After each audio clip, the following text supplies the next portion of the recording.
So this is the radon detector. There is so many features on this thing. It's this cute little box here, has some speakers, and then there's a light that can LED right there when you're like charging it and stuff. Turn the power on, the power button's here. If you want to export any of the files to your computer or anything, you can do that. And this is also like to charge it.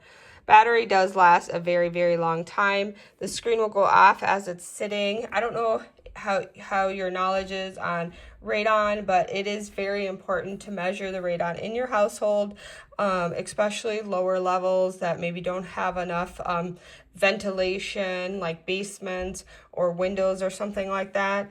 This tells you so much stuff though. It's currently running, that's why it's doing that. This is where it's currently at right now. This is the latest 6-hour value, okay? And you can scroll through here and do like the latest 24, the latest 12. When you can also reset this. So if you change the location of it, I would recommend just resetting it. You don't have to, but it will just take some time to get the value read of that location that you put it in. So here are some of the features. You can dim the screen down, the display right here. Tells you about radon, like if you don't know a lot about it. Obviously, we'll go over, and the manual has a lot of information too. I would recommend reading the manual when you first get it, unless you're extremely knowledgeable about radon, but also it just shows the features that this does and all the information that it can do and does. It just goes through how to work the machine. So, but if you happen to lose the manual, you do have a little reference to do about it.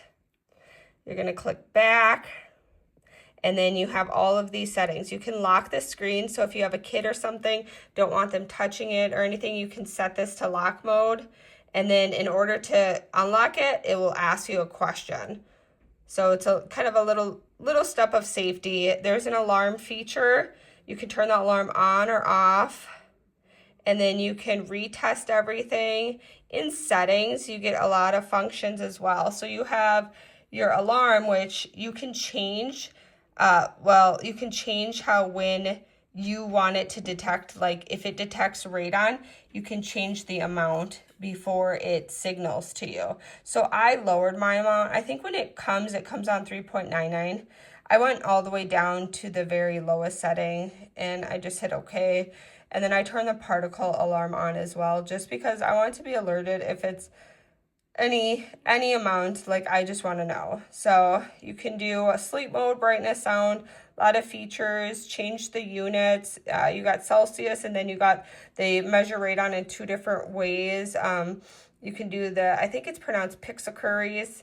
I tend to pronounce it wrong, but it's something like that. Or you can do the other read, the measurement or unit of it. And then you can do English or another language, looks like Chinese possibly.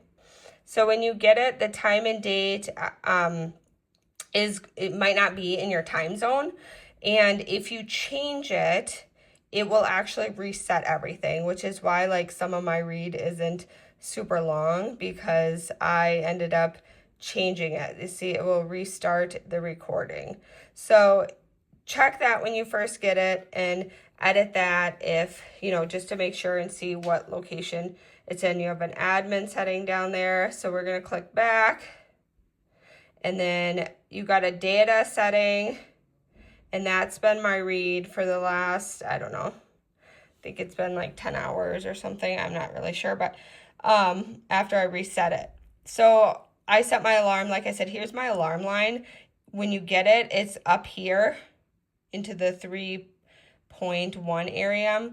I lowered it all the way. You can see it almost peaked there. So when I first did this, I actually ran this in a different location, and then in my basement. And then I was like, okay, well, I did like the utility room.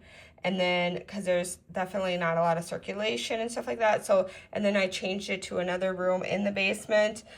You can get different reads in different parts of your house. So I would recommend trying this in some different locations, or maybe getting a couple of these just so that you have them around your house, depending on the size of your house, So anyways, you get all this information And this thing is just really good to have. It's very helpful in determining that. And if you know or learn about radon, it is something very important to know about and to know if it's in your house, because even your neighbor's house compared to your house can have a different read. So just if your neighbors have something like this or some type of radon measurement, it doesn't mean that your house is going to be the same. So the ground and everything is different, and it's important just to have it in your house specifically. So I'm glad that they sent me this to review and check out, because radon is a big thing and it can make you very, very, very sick. So again, thanks for sending me this to review. You got the box, the charger, the main unit here. It does have these on the bottom so it doesn't slide around depending on where you want to put it, and the manual.